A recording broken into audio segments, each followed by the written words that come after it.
Welcome to the Higher Ed Geek Podcast, where we explore the impact of EdTech on the student experience with engaging, fun, and relevant conversations that honor the wide range of work happening all across the higher ed ecosystem.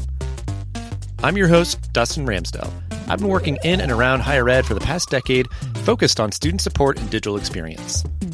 Join me every week for discussions with some of the best minds in education technology. We'll be bringing you their perspectives on how digital transformation is reshaping the way we recruit, engage, and graduate learners.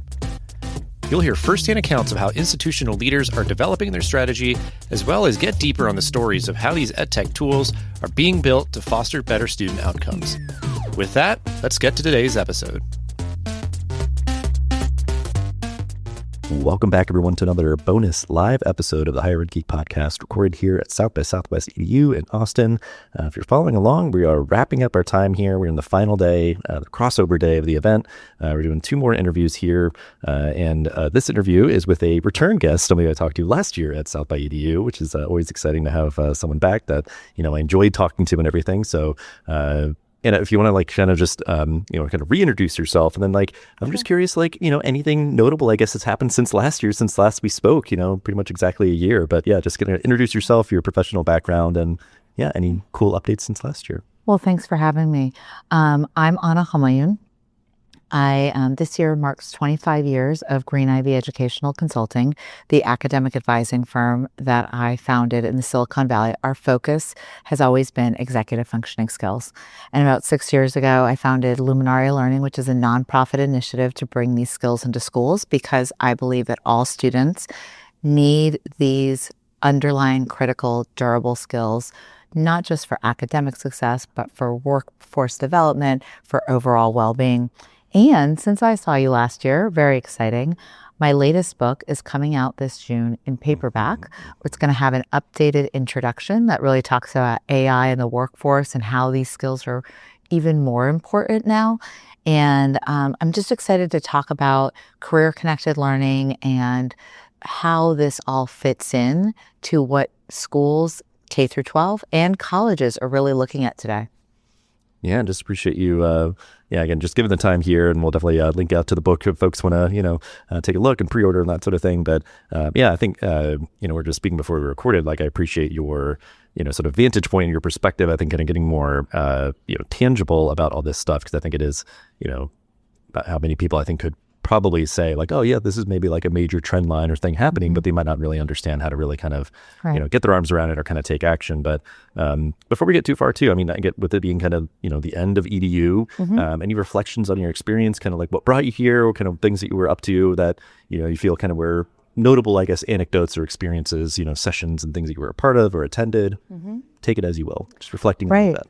Well, EDU is just such a fun time for me. I see so many wonderful people that we get together this time every year. And it's just those conversations, those connections, and then the panels where you're just learning new things or engaged in a different way. So I was here on a panel. I was moderating a panel on career-connected learning with three amazing women who, Leanne Davis, who works for Education Northwest as a researcher, Sahar Razai Party, who is CEO of the Ignite Fund, really doing amazing work on workforce development and career-connected learning, and Riley Foster, who is on the ground, like we talked, with the students. And so I visited Riley earlier this year in St. Louis and saw the work that they're doing through Next Prep, which she's the director of. And so it really gives that tangible view of how important this work is. So really, when I come to South by Southwest EDU every year, I say, I don't come with an agenda. I go to panels, I'm listening, but it's also the conversations after the panel or in the hallways that you don't expect, that leads to an idea that then totally transforms your next year. And that's really what's happened every year that I've been here. So I'm always coming back when I can. Yeah, it's definitely one of my favorite events of the year. And I think, sometimes that idea of with stuff like this, you're planting seeds that will come to harvest at some, random point. Absolutely. Through making connections or whatever else. So, it's all great stuff. But, to kind of get to that topic, career connected learning, that's what you're sort of, jamming on in your session and, talking all about, and always sort of, advocating for and, doing that work and everything. So what are you seeing currently as the gaps when it comes to career connected learning? Well, the biggest thing that I think everybody can understand is that college readiness does not always equal life readiness. And we have students that we have told college for all, or you go to college and you get a degree and then you'll get a job that can guarantee life success. And that's just not the case, And so career-connected learning at its best really equips all students with an understanding of how education relates to real opportunities before they commit years of time and money. And so the reason I think about this in my work, now I've worked for 25 years on executive functioning skills. My first book that came out in 2010 was all about disorganized boys. And when I did that book, I interviewed, after the book came out, with a New York Times reporter, and I'll never forget this. She said she had interviewed thousands of people about their careers, and the people who loved their careers most, it always started as something they loved to do in middle school or high school.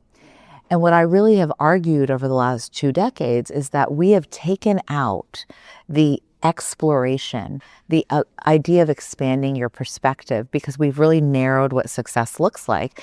And in doing so, we said, okay, grades, test scores, college admission, that is the pathway to success.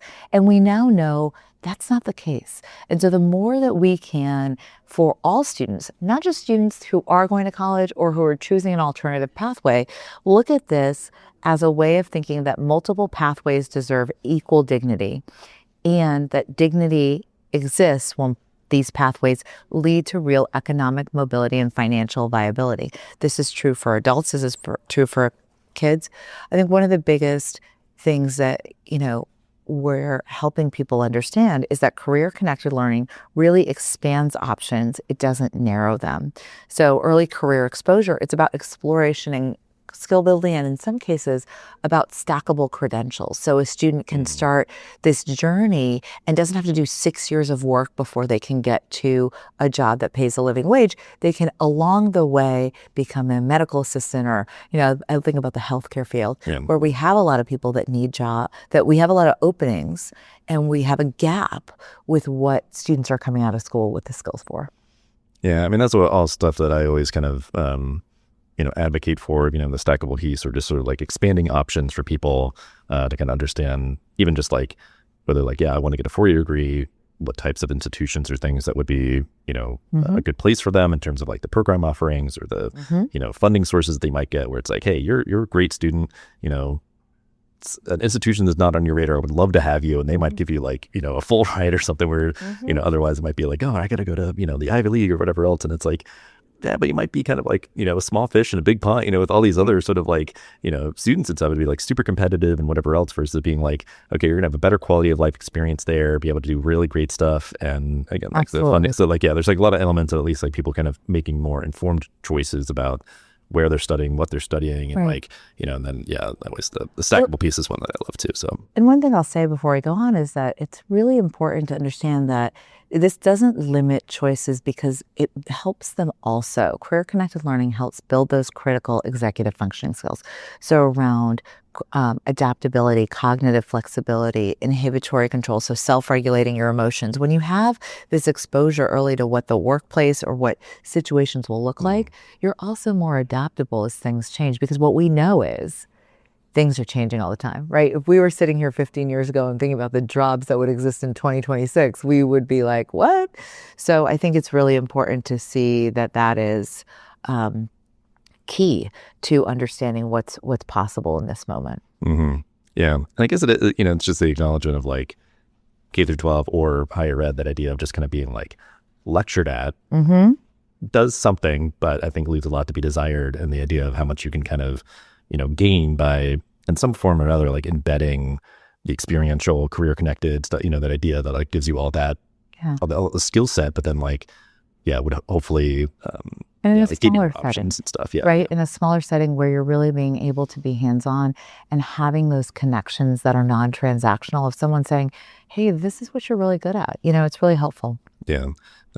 So it's it's giving the skill sets, which no matter what you do is valuable. And then that idea sometimes where it's oh, I didn't know that was a job, or I didn't know that was something that I would enjoy or be good at, or whatever else. So but to just sort of bold circle, underline this point, I always like to kind of just take this angle to, so these conversations. Why is this so important from your perspective? I mean, there's a number of reasons, right? Right now, we ask young people to navigate the world of work only after they arrive at their careers. And career-connected learning really flips that model. It prepares students by giving them exposure skills and a network to move forward with confidence. There's so many times that I'll see a young student, particularly in middle school or high school. We talk about this a lot in high school, but I think we really need to start this younger because we're losing kids in middle school because they don't have executive functioning skills, and then they're not able to organize, plan, prioritize, start and complete tasks, and be adaptable, and things don't go as planned. And so we lose them because they lose motivation. They also don't link it to things that they're interested in. And so the sooner that we can do that and understand that this approach is not about just choosing a college or a career, it's really graduating from whatever you're graduating from with a defined next step, not your life planned out, right? But that could be college, that could be a recognized credential, that could be a paid work experience. It could be a combination of these options. And one of the best things that I have found in the time that I've been doing this is that we're starting to create multiple pathways to what does college look like? What are career options look like? It's, before when we thought about vocational training, it was like about one desired pathway. But I think what we're doing now is saying, no. It's really about looking at what's out there, helping give students a credential, a stackable credential potentially, a way to pursue without going into a lot of debt and then having no idea what's next. Yeah. But the ultimate goal, Dustin, is really this idea of a choice-filled life. And that's what I want people to understand. Career-connected learning is you, as a young person, you're exposed to multiple options, multiple pathways, and you know that you have choices. Because when people know they have choices, they really feel a greater sense of intrinsic motivation to pursue their own dreams. Yeah, I mean, that's a big part of it. And it's just like sometimes some of like the practical pieces of like, being gainfully employed and, minimizing, debt that maybe maybe taking out, or like even that idea of sometimes like wasting time in the sense of like you start college and you're like, well, actually I want a smaller school or a bigger school. I want to study online, or actually I want to study something else, whatever. Like, and that's fine. But it's like ideally people, like are going in really confident, really excited, motivated, all those sort of things, and have all the skill sets to be successful. Because I think, sometimes it's the idea of like, we expect some of those things to just be kind of like inherent byproducts, and there's no like intentionality, to kind of make sure that that's being fostered. You're just like, oh, well, you're going to school, you're going to be organized and be able to, manage your time and do whatever. It's like, maybe, but then like, how can we like be more, strategic with that? But yeah, because I think it is even that idea, there's like that one route of you kind of like, and again, I guess like air quotes, like wasting time, whatever, if you like pursue college. But the other side could be like, you don't even do anything because you're like, oh, that's not for me, or I wasn't even aware that was an option, or, whatever it might be, which is also kind of a tragic thing. But I think, if you can kind of get all the stars to align of like gainful employment, minimize debt, the fulfillment, like all that kind of stuff. It's like, that's why it's so important. It's like we would want that for anybody, like, so. We want our students that then go into the workforce to also have a higher level of tolerance for discomfort, because one of the things that I'm seeing, particularly with this generation going to the workforce and what's come out of the pandemic now that we're 5 or 6 years later, is that there isn't that discomfort and tolerance when things don't go as planned. And so when you are able to have career-connected learning, you're also able to say, you know what? I have seen that when things don't go as planned in the workplace, there is a plan B, there is a solution, instead of thinking that there is a rigid area. And I think like for me, there's just a thought of like, certainly with what you're saying, like start as early as possible. But I'm curious just from your perspective, like how can higher ed be kind of like contributing here? Because it is like unfortunate, maybe like that's too late in some regards, but I guess, I don't know, curious your perspective like how higher ed. I don't think it's too late at all, because you have so many students that are coming into higher ed and have had no experience with career-connected learning, or very limited, because we haven't really brought it to the forefront of the high school or middle school experience. So what I think is through partnerships that enable students to prepare for roles, for example, in the healthcare field, right? That is a great area. I talked about that a little earlier. And then also this exploratory work that creates these stackable credentials so students can move through higher education and maybe increase their opportunities. So, we've seen students, start something, think they want to go to medical school, right? And then they go, and I kind of did this in college, to be honest. I went and did a number of things in hospitals when I was an undergrad at Duke. And I realized I'm not a great person in hospitals. I don't love hospitals. I don't love blood. So I work with children in another capacity. But really, that saved me a lot of time. Because imagine that I had done all the things and I was doing all the things to go to medical school, and then I got through it and I'm like, this isn't a good fit for who I am and so I think that higher ed actually does have a really good role in this. The other thing that higher ed, I feel like, can be doing better, and if they're looking at how do we navigate this, is thinking about how do you help students build those durable skills while they're in college? Because we have so many students right now that are arriving on our campuses that connecting with others across differences is impossible for them, or difficult, or or being able to be solutions oriented and think through a challenge from solution is also really hard. So this idea of adaptability, cognitive flexibility, helping them improve their self-regulation and their emotional regulation when things don't go as planned, those are things we need for the workforce. And those are things I don't think we even address in higher ed, because we think, just like you said earlier, we assume students have them. And that would be, again, another way that career-connected learning within the higher ed space can really change and look at success. The other thing I would say is look at success outcomes, not just by did students enroll in your school and graduate, but what are their career outcomes? And we've seen this a lot. I saw this on LinkedIn where someone was arguing, well, we need to do, instead of doing 6 months out, are they employed? It should be like right when they graduate. And I think the argument is we need to really evaluate where are students versus where they want to be. Because some students want to take the summer off. Some students wanted to go do that last summer hurrah. Some students might be applying to graduate school and all those things. But for the student that wants a job coming out of college, do they have that option? Yeah, like a thing in my mind is the idea of like, it's kind of like the final testing ground in a sense of like being in college is like, okay, hopefully we've started to work on these things with intentionality early on. Yeah. And then it's like, you're really kind of like put forth with, a level of autonomy and independence to be like, yeah, how am I actually like putting these things into practice and all of that? Because I think it's like, we kind of have to resign ourselves to a certain point that the student has to be kind of self-directed, in college to be like, pursuing opportunities. What do they register for? Then obviously there's people, to be of support, but it's obviously just totally different dynamics than like K through 12 in terms of like, how they're kind of, managing their academic life. Yeah. There's no bridge. Like we're like, okay, so we're going to give you all this context for K through 12, but then after that it's undefined. And that's where not only are we losing students, but we're also we're not helping them develop to their full potential. Well, I guess, as we're wrapping up, I think we've covered a lot of good stuff on like, and kind of complementary to some of the conversations we had so far here at the event. But I'm curious for your perspective, because I think, we kind of gave advice, a little bit to like, hired leaders or just sort of like, that sort of thing. But so anything you feel like kind of bears repeating or, reemphasizing, or just anything else that you'd want to kind of give as like parting words, advice for other higher ed leaders navigating this moment? Yeah, I really want people to understand that career-connected learning isn't about replacing college. It's about restoring dignity to how we prepare young people for adulthood, because every student deserves a clear path with real skills and the social capital to navigate whatever comes next. And think through as higher ed has this amazing opportunity in this moment where a lot of leaders are thinking, how do we redefine ourselves as things are changing with technology? And what we can think of it is, how do we bring in career-connected learning and help students build those durable skills?